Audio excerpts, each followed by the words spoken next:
Good morning. Hi, it's Sandy Welch, and welcome to Better and Better this morning. Glad to see everybody. Please be sure to comment below and let me know that you're here.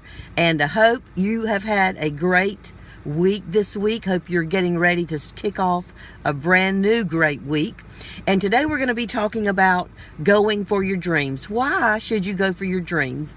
And as you want to try something new and different, what are the 3 things that you can do to really keep yourself encouraged, to keep yourself focused, and to know that your dreams are worthy for you to do something great with them? So here goes. 3 things to keep your dreams alive, 3 things to remember. And also, good morning to everybody. So also do this for me if you would. If you will click on the link to go to my YouTube channel, click the subscribe button and then ring the little bell, and that will give you notifications each time I have a brand new video come out. So I hope you enjoy them. I love doing them, and I hope that they will encourage you and inspire you. So here goes on keeping your dream alive and going for your dream. The first thing I want you to think about when you think about your dream is, what is your dream? What is it you really want to do? What is it you really want to have? What is it you really want to be? Is it a worthy dream? Is it a good dream? And let me say this to you. If it's a worthy dream and if it's in your heart, then God gave it to you. Nothing negative is going to give you a dream that's going to take you great places. Only God can give you a dream that is powerful and strong and that is in your heart, and you cannot get rid of it. Your dream, isn't it amazing that our dreams just stay buried in our heart? We try to shake them off. We try to think of something else, but they always bubble back up and remind us of our calling, to remind us of what we're capable of. Because if you can dream it, if you are dreaming and it will not leave you, I can tell you, you are capable of doing it. So keep your dream alive. Remember that that dream in your heart that constantly comes back up and bubbles back up is from God and is a calling on your life. So remember, it's a calling. It's something for you to do. It's important. It's worthy. And you can do it. So today, it is a calling from God for you to have a dream. So listen to this. If God has called you to this dream, then you got to keep the dream alive. If God has called you to this dream, you've got to know it's from Him and forget about what everybody else says. How many of you, raise your hand, you've had doubters in your life? Comment below. I've had doubters. People have told me stuff. I can't do this. Why are you trying to do this? Don't you think this is too much? Don't you think this is crazy? Don't you think it's kind of ridiculous for you to have this goal? Why do you keep dreaming this thing? You might try it, but it's not going to work. So why are you dreaming it? In the past you tried it and you failed. So why are you dreaming it now? Man, the doubters and the naysayers and the negativity girls and the negative Nellies and all of the people who speak negative things into your life, I want you to get a new concept of who they are and what they're saying. What they're really saying is this. You ready? Hold on to your seatbelt. This is a hashtag Sunday morning moment thought. The doubters are not saying you can't do this. The doubters are saying this into your life. I can't do this. I could never do this. So I don't think you can do this either. That's really what the negative Nellies are saying. That's really what the doubters are saying. The doubters are saying this. I could never do this. So I don't think you can do it either. So they really are what they're saying. Just hold up a mirror and know that they're talking to the mirror. They're talking to themselves to say, I could never do this, so therefore I don't think you could do it. They really are not saying anything about you. They're saying something about themselves. So I really want you to grasp that. They don't have enough faith for themselves.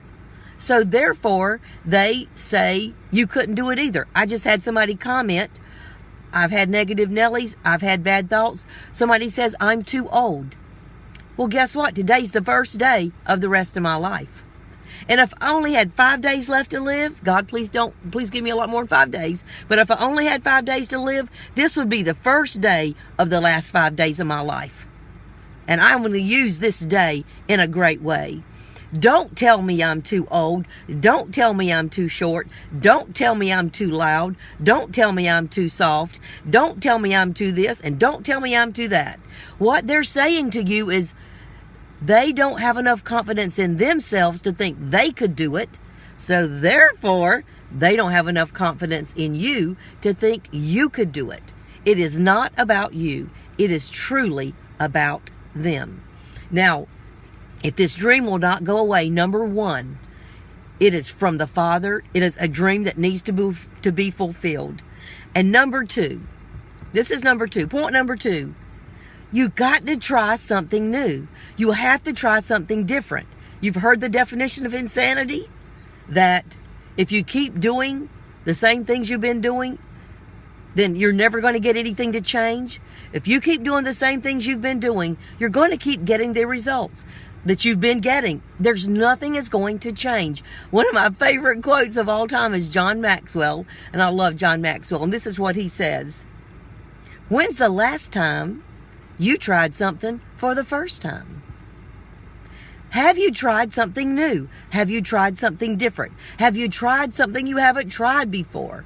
Or maybe you resurrect that dream. You let it bubble right back up into your heart this morning. You know it's still there. You know that if God's put it there, you know you can do it, but the fear is there. You've got to walk afraid, girl. You've got to walk afraid. You've got to show up and say, I am going to try to do this. I can do this. I'm going to walk afraid. I'm going to walk. But this is one thing I'm going to do. I'm going to walk afraid, or I'm going to walk not afraid, but I'm going to walk. I'm going to get up and I'm going to go do something. I'm going to try something new. I'm going to try something new for the first time. Maybe I'm going to try something I've tried before, but I'm going to do it a little bit differently because the first time it didn't work. Or maybe you just haven't tried it long enough for it to work. For instance, if you're a farmer, you put a seed or two in the ground, and you wake up tomorrow morning and you go out there and look at the seed. Do you tell yourself as a farmer, I'm a failure because the crop didn't come up? No, you just haven't given the crop enough time. You got to go out every day. The sun's got to shine. The wind's got to blow. The water's got to come either from the sky or from your bucket. You've got to do the work, and you keep watching, and you're going to see that plant come to fruition. But you've got to do something today. You've got to do something new. Most people do not. Most people who are successful make a decision about what they're going to do, and they do it within 24 hours of making that decision. So today, before you go to bed, your assignment is, what am I going to do today toward my dream? Something I'm going to do today. So number one, go for your dream. It's from the Father. It is not from the doubters. It's a reflection of them. Number two, try something new. Walk afraid. Be courageous. Do something today to make your dreams come true. Because guess what?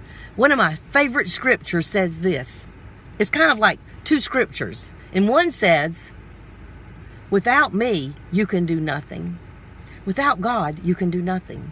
But the flip side of that scripture, the other scripture says, but with me, nothing shall be impossible for you. Without me, you can do nothing. But with me, there's nothing that shall be impossible to you. What is the impossible that you're going to try today, girl? What is the impossible, gentleman, that you're going to raise those shoulders up and you're going to walk tall and straight and you're going to go into action and do something for it today? So number three, what is the worst that could happen if you try? What's the worst that could happen if you try? The worst that could happen is nothing would happen, right? People would say no, nothing new would happen. But you tried, right? So what's the worst that could happen? Nothing. You're back at square A where you started because nothing changed. You tried, but nothing changed. So guess what? Nothing changed. So try again. You really have to keep telling yourself that. What's the worst that could happen? Nothing. I'd be exactly where I am today. Well, get up and let's try something. Because what's the best that could happen? Something great could happen today for you, simply because you knew in your heart this was your dream. It's from the Father. It's not from the doubters. You are trying something new. You're going to be courageous. You're going to do something for the first time. And you know that God is with you and you can do the impossible with Him. And number three, what's the worst that could happen? And what's the best that could happen. I hope you will close your eyes and dream, what if I did this? What could happen? The best that could happen. Go for your dreams. You are worthy, and God's calling on your life is worthy. So go try something new and have a great day. And remember, click on my YouTube link, click the subscribe button, and ring the little bell so you get all of my notifications. I hope you have a blessed day, and go and do something new today for the first time.